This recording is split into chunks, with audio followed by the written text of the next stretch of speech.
Well, I want to welcome everybody. Thank you for coming. There will be more members joining us. I'm Senator Braun Johnson from Wisconsin. I'm the bean counter of the group, so I guess I'm going to lead off this press conference. I'll start just by saying when I got here and when Senator Paul got here in 2011, we were $14.8 trillion in debt. We're spending about $3.6 trillion a year. Revenue is about $2.3 trillion. That obviously shows a $1.3 trillion deficit. Right now, today, currently, we're about $31.5 trillion in debt. We've doubled that over the course. Now, I don't think we're to blame, but it happened while we were here, and we didn't like it at all. The day after the November election, I wrote a column in the Wall Street Journal, published it, and what it was is just trying to lay out, if we got the majority here, how we could return function and fiscal sanity to Congress. Now, obviously, we didn't get the majority, so we're not in charge of this, but the House does have a Republican majority, and I was very pleased to see in the whole speaker battle there, and I know it looked a little messy, but I think they accomplished some very good things, because I think hopefully what they did get Speaker McCarthy to agree to is restoring function. And what do I mean by that? We're talking about passing a budget, hopefully one that is as conservative as possible, close to balance as possible. If we can't balance it, well, we're going to have to increase the debt ceiling. But if we do that, we need to use the debt ceiling for the way it was intended to be used. You attach to it fiscal controls. I laid out 4 possibilities. These are just suggestions. Preventing Government Shutdown Act, the REINS Act, the Full Faith and Credit Act, and one that's near and dear to my heart, one of the first pieces of legislation I introduced, reducing the size of the federal government through Attrition Act. You don't have to fire anybody, just quit hiring them, okay? But anyway, that kind of laid that, and then also just talk about, but then bring up, use that budget process to bring up individual appropriation bills. Now, why is that important? First of all, you understand the dysfunction in passing these massive omnibus spending bills 2, 3, 4 months into a fiscal year, thousands of pages, nobody reads them, and it just gets passed. Individual appropriation bills, they'll still be massive, but we'll be able to focus on the particular department. We'll be able to do greater oversight. Because part of the problem we have is we just never look at the numbers. And I've got the chart over here. I thought it was interesting when we were going through that debate prior to the omnibus vote. I was asking reporters, I was asking my colleagues, do you know how much we spent last year in the federal government? And quite honestly, nobody knew. But it wasn't their fault. Nobody knew because we never even talked about it. And I think when I told people $6.3 trillion, a lot of people were shocked. I think most people were shocked. And they should be shocked. Because if you take a look in 2019, prior to the pandemic, we spent $4.4 trillion. That was in all federal government spending was $4.4 trillion. Had the pandemic not occurred, had we not busted the budget with, unfortunately, an awful lot of wasteful spending reacting to it, and just grown that $4.4 trillion by the rate of inflation and population, last year we would have spent $5.1 trillion. Why do I point that out? Because we're so tantalizing, or we would have been so tantalizingly close to balancing the budget, because last year we got $4.9 trillion worth of revenue. So we need to understand these numbers. We as a Congress need to be looking at these accounts, at these departments. We need to fully understand how the federal government is spending the taxpayers' hard-earned money, and we're not doing it right now. So I think there are a number of us that are talking to our House colleagues, meeting with them. I think the main purpose of this press conference, from my standpoint, is to offer support. They're in the driver's seat. They can pass these bills. They can make this happen. Now, what happens to what they pass in the Senate? Well, that's the next step. But initially, we want to convey to our House colleagues that we respect what they've done. They've got a big task ahead of them. We want to do everything we can to support their efforts, but also encourage them, because the crucial aspect to what they need to do is they have to pass these things with Republican votes. Now, there's a number of us who have never voted for an increase in the debt ceiling. I would vote for an increase in the debt ceiling if we attach to it certain fiscal controls. And we as senators who have taken that position in the past, we need to, again, provide that support for our colleagues in the House, fiscal conservatives, that also will take votes they've never taken in the past. But if we want to have the best result, they're going to have to take those types of votes this year. So again, we're trying to be supportive here. We'll be talking, we'll be meeting with them. And with that, I'd like to turn it over to my colleague, Senator Cruz. Over the past 2 decades, Congress has been bankrupting our nation. You go back to the year 2000, our national debt was $5 trillion. That sounds like a wildly different world than where we are today, because it was a wildly different world. Think about that for a moment. 42 presidents over the course of more than 2 centuries had built up a total debt of $5 trillion. Then a Republican came into office, George W. Bush. And over the next 8 years, under a Republican president, our national debt went from $5 trillion to $10 trillion. We doubled the national debt in just 8 years. Then a Democrat came into office, Barack Obama. And over the next 8 years, the national debt doubled yet again, going from $10 trillion to $20 trillion. Now pause and reflect on that. 42 presidents over 2 centuries built $5 trillion in debt. 2 presidents, 1 Republican and 1 Democrat, over just 16 years, quadrupled our national debt. And now, over the last 6 years, again with a Republican president and a Democrat president, we've seen national debt grow from $20 trillion to $31.5 trillion. This is unsustainable. The American people at home, if you're fed up with inflation, if you're fed up with the cost of food skyrocketing, with the cost of electricity, of rent, of lumber, of mortgages, of gasoline, of cars, of everything you buy, it's because politicians in Washington cannot stop spending money that we don't have. Now, we are at a moment in time, because the American people elected a Republican majority in the House, where we have an opportunity to stop the madness. And I believe it is incumbent on that Republican majority and on Republicans in the Senate to use every lever point we have to stop the out-of-control spending that is driving inflation, that is punishing hardworking Americans across this country. As everyone here is writing, the debt ceiling is coming up. And the debt ceiling historically has proven the most effective lever point to force meaningful concessions. Now let me dispense with a canard. Nobody standing here wants to default on the debt. Let me be absolutely clear and unequivocal. The United States of America should never, ever, ever default on its debt. And whether or not the debt ceiling is raised immediately, the United States will not default on its debt. Why? Because revenue that comes in each month exceeds the interest payments that are owed.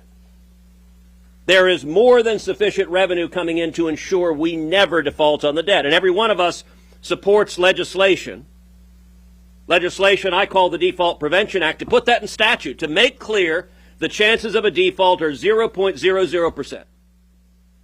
The reason the Default Prevention Act hasn't been passed is the Democrats block it. There is one principal person in this town that is talking about a default of the debt, and that is Joe Biden. Joe Biden wants to threaten a default in the debt. He wants to scare the markets. And frankly, he's counting on y'all. He's counting on the press corps just to repeat his talking points. He's counting on the press corps just to say, those crazy Republicans want to default on the debt. That is false. And if you write that in your stories, you are simply repeating partisan talking points from the White House. Historically, the debt ceiling has proven incredibly effective. In 2011, by standing strong on the debt ceiling, the Republican majority in the House forced passage of the Budget Control Act, the most significant constraint in federal spending in modern times. When I arrived here in 2013, Republican leadership was crowing about the great fiscal responsibility they saw because of the Budget Control Act.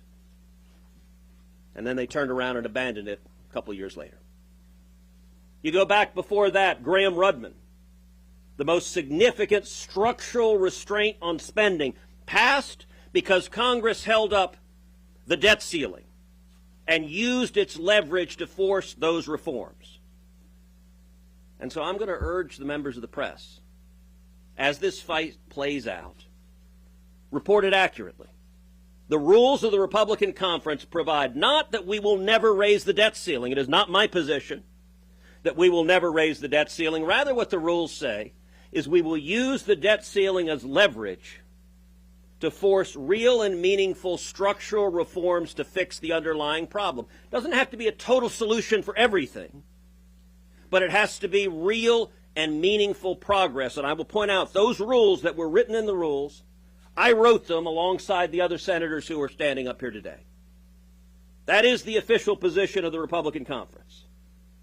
So we're going to see lots of fireworks. We're going to see lots of drama. We're going to see lots of Democrats. By the way, Joe Biden's position is facially unreasonable and ridiculous. Here's Joe Biden's position. I refuse to negotiate anything. That's what he's telling you. I don't care that there's a Republican majority. I don't care that we're bankrupting the country. I don't care that there's inflation ravaging this country. I, Joe Biden, will negotiate nothing. To hell with you. Let's default. That's Joe Biden's position. And on its face, it is objectively unreasonable. The reason he can take that objectively unreasonable position is because he believes the press will protect him. He believes that in your coverage, you won't talk about how it's objectively unreasonable for the president to say, I don't care what the Congress says. My answer is hell no. He's counting on you for that. That's unreasonable. It's irresponsible. And we're here to encourage the members of the House and the members of the Senate to hold the line and get serious about fixing this problem. President Biden says he won't negotiate over raising the debt ceiling. I have news for him. He absolutely will negotiate.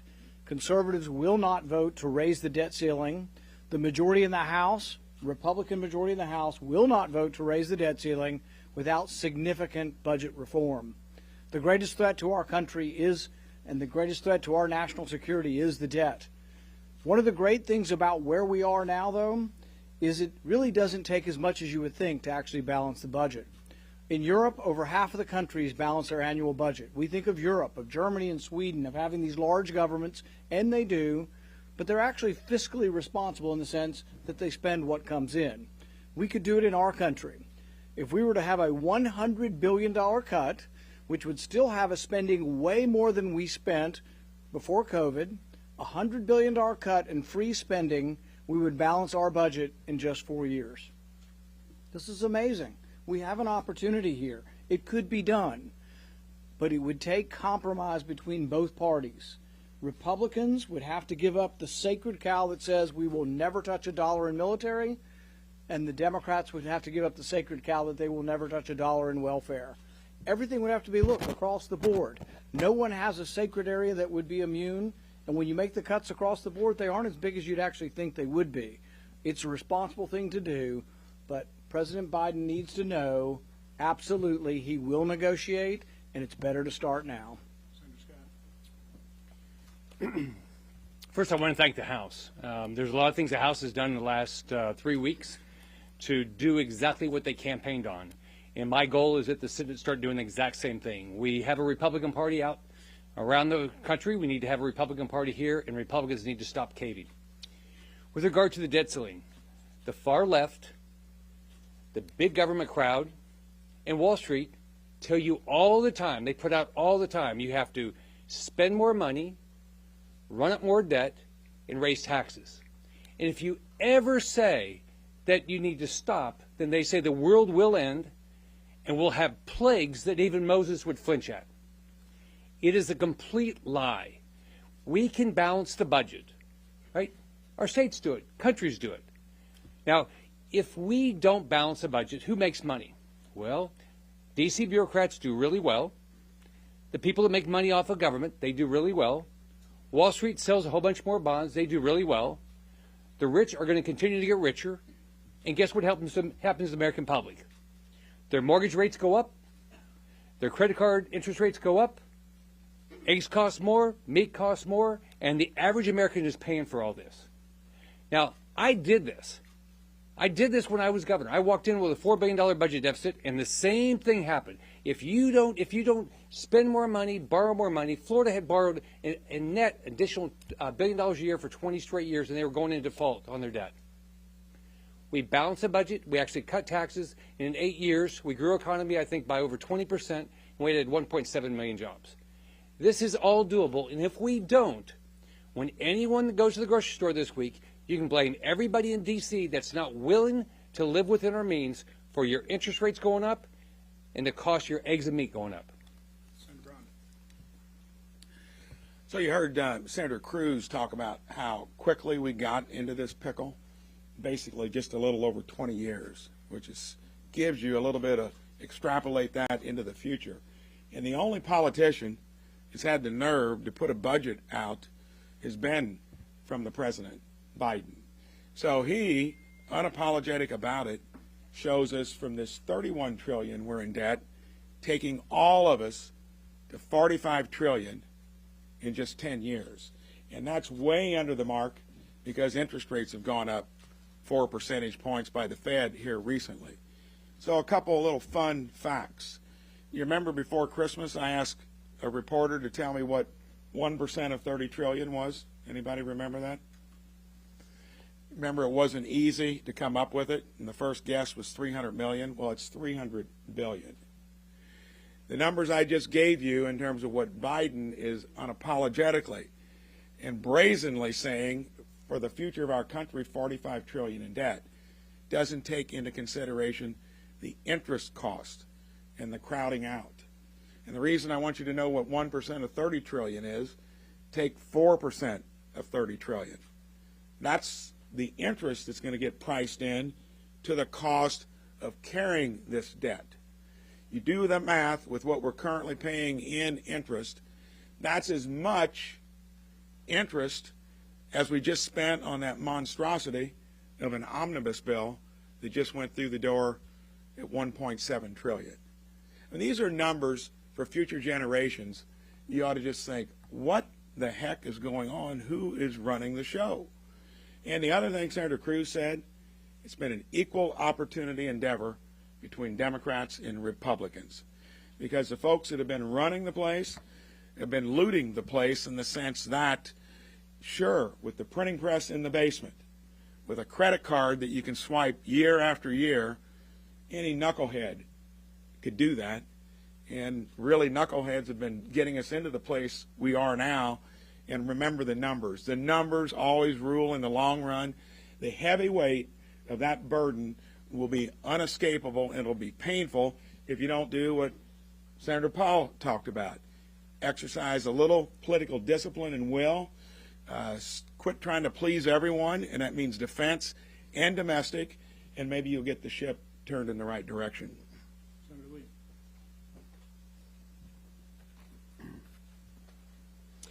Bipartisanship is very common in some areas and less common in others.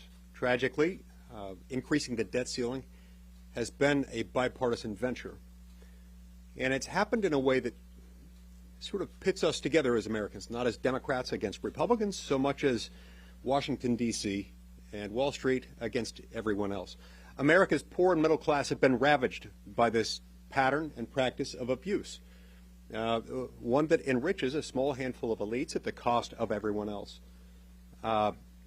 I keep thinking about how prices have increased over the last couple of years. Just in the last couple of years, the average Utah family's monthly living expenses have gone up $1,000 a month every single month. That's a recurring expense.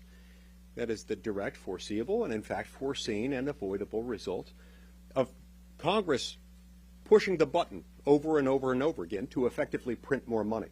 You see, that's what happens when you just print more money, as you effectively do, when you spend trillions of dollars a year more than you have, and you increase the debt ceiling, authorizing the issuance of new U.S. debt instrument. That creates more money moving through circulation, which means every dollar that someone has to buy bread, eggs, milk, or to pay for housing, transportation, or whatever it is, it buys less. Most people don't see their incomes rising, if they're rising at all. They don't see them rising commensurate with inflation, and not even close. And so as a result, poor and middle-class Americans are being ravaged. It really is tragic that this has happened with such bipartisan cooperation, or I would say collusion. And the reason is, if either party, if sufficient members of either party had at any point stepped in and said, enough, let's not do this, things might have been different. And it's a lot easier to stop additional harm from happening than to undo previous harm. So this has gone on far too long. It's disappointing to us that a lot of members of our own party have been unwilling to do the difficult things. We are hoping and expecting this time it may be different. We understand that there are a lot of realities that we have to face, but one of those realities is this: the overall number is simply too big. We're going to devastate not only the poor and middle class of this country even further if we don't stop this, but we're also simultaneously going to impair the federal government's ability to fund everything from Social Security and Medicare to defense and everything in between if we don't change course. It's one of the reasons why, as a conference in the last year or two, the Senate Republican Conference adopted a policy statement, and that policy statement is echoed in a letter that I've authored and that's been joined so far by a couple dozen of my colleagues. We're still collecting signatures. A letter addressed to President Biden in which we echo our conference position, in which we explain what it is that we're going to do. The conference position itself says that it's our policy that, quote, any increase in the debt ceiling must be accompanied by cuts in federal spending of an equal or greater amount as the debt ceiling increase, or meaningful structural reform in spending. And so, look, it's got to be different. It has to be, because the consequences of staying on the same course are too devastating for us to contemplate, certainly too devastating for us to accept. Any questions? Sir. Senator Johnson, I understand what Senator Cruz said earlier about the leverage point that you have here. But when we talk about debt ceiling and we talk about spending, they are two different pieces of legislation functionally. So how would you go about this? What would make you feel comfortable in voting for raising for the debt ceiling? Are you talking about the next spending package? Or are you talking about cuts to an existing spending package? And just functionally, what would that legislative package look like that you would feel comfortable? Well, again, they're already enacting special measures, and that will go on for months, potentially. Again, we're looking for the conservatives in the House, Republicans, to lead in this effort, and we're going to hopefully influence what they're asking for in exchange for an increase in the debt ceiling as they're putting together their budget. I mean, it's all wrapped up together. You have the budget. If the budget's not balanced, you're going to have to increase the debt ceiling. You're going to have to, you're going to have to increase it anyway because of what has been agreed to in the past. But we can't really predict exactly when those votes are going to come. But we're just, before you hear today, saying that in order for us and hopefully our Republican colleagues to agree to increase the debt ceiling, whether it's once or twice, we need to attach to it fiscal controls or other spending cuts. Exactly what those are, we're not willing to lay out here today. We're going to be doing that in consultation with the House. I mean, that would be a big part of it, though, right? What we're willing to cut. So at what point would you, I mean, Senator Paul, you alluded to it, that you've got to touch things like the Pentagon, you've got to touch autonomy programs probably. At what point will Republicans definitively say, these are the programs that we think should be cut and how much they should be cut? Again, we can't really say that. Again, I'm personally more concerned about the structural changes right now. I mean, the Preventing Government Shutdown Act, the REINS Act, full faith and credit. I mean, that's an important piece of legislation. I think Senator Scott is reintroducing that. That was a Pat Toomey bill. And that just basically says with the revenue coming in, there's no reason whatsoever to default. Senator Cruz was correct. I mean, this is a scare tactic. We have more than enough revenue coming in to pay Social Security benefits, Medicare benefits, interest on the debt, service our debt, and a lot more spending. When we did this in 2011, they were linked in the same legislation, and you simply institute caps. So if you put caps on numbers, then it's determined by the different committees where exactly they will cut, and that takes time to get up with each individual things. But there's no reason why raising the debt ceiling can't have spending caps or limitations on spending in the same bill. I want to say one thing too on that. So recently, did you hear the news where the Pentagon did an audit of its assets? It probably didn't even hit the radar. So they've got $3.5 trillion in assets between equipment and materiel, and they did an audit and can find only 39% of them. Imagine that, of what you own in a household or a business. So the point in terms of how it works is you get the structure in place, you talk about caps, and yes, it's going to have to come from both ends of the ledger in terms of how you do it. I always say in running a business, which I did for 37 years, a couple others had did it for a long time as a career, you're going to say you had to just cut 1%, like the penny plan. Most people aren't going to know if they've got 99 or 100 or something. You act like it's the end of the world. It's easy to do. Back when businesses went through the downturn in 08 and 09, they were having to make much larger cuts than that to survive. If they didn't, they had competition and all the other things that they had to contend with. Here, the money is given to us. And it's not that complicated if you've got the political will to do it. And then it's going to have to come from all the places that are busting the budget across the spectrum. So if you look in business, the best way to balance your budget is grow your revenues. So I'm a business guy. What I always try to do is dramatically grow my revenues, and then it was easy to balance your budget and make a profit. I did the exact same thing when I was governor of Florida. We grew our revenues. We grew our revenues by reducing taxes. We did reduce taxes and fees 100 times. We got rid of 20% of the regulations. We stopped being a pain in the butt to every citizen and every business. The federal government is a pain in the butt to all of us. They want to tell every one of us how to lead our lives. They want to tell every business how to lead their lives, and all you do is end up with a sluggish economy. If we don't grow this economy, we will never get out of this problem. We can't cut ourselves to success. You have to grow your economy, which grows your revenues, and your revenues grow exponentially if you can grow your economy. But there's not even a thought process up here to how to grow the economy. One of the biggest things that we're hearing from Democrats is that Republicans want to cut Social Security and Medicare. Is that something you support? That's a total lie. We've been hearing, campaigning. I heard that through 3 campaigns. I've never said that at all. We want to save Social Security, and the way we do it is primarily what Senator Scott was talking about. The number one component of a solution is economic growth, which is why we cut taxes in 2017, moving into 2018, and it worked. Look at how much revenue it's grown, over $1 trillion since then, and that is even with the COVID recession. So growing the economy is the number one component, but we still have to be fiscally responsible, and going from $4.4 trillion in spending to over $6 trillion and kind of laying that in as a baseline is grossly irresponsible. And I've got to agree with Senator Braun and Senator Scott. In business, that happens all the time where you're asked to cut your budget 10% and people do it. So the private sector can do it. Why should the government be immune? And if you don't, you get fired. And you know who cut Medicare is the Democrats. They did it in September in their spending bill. They cut $280 billion out of Medicare. So they want to say Republicans want to cut Medicare. None of us support cutting Medicare benefits, but they actually did it. And again, the greatest threat to any of those programs is this massive debt.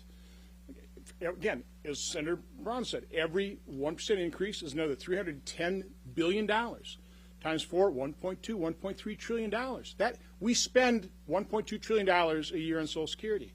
That's the magnitude of what we're talking about because of this out-of-control spending and these deficits. Yep. Why is it such a struggle for even a group of conservative senators here to identify what to cut? If you're talking a $30 trillion deficit that you want to eliminate and put the country on a path to a balanced budget, that requires either a lot of cuts or a lot of tax increases, right? Why not lead the way and show Congress how to do it?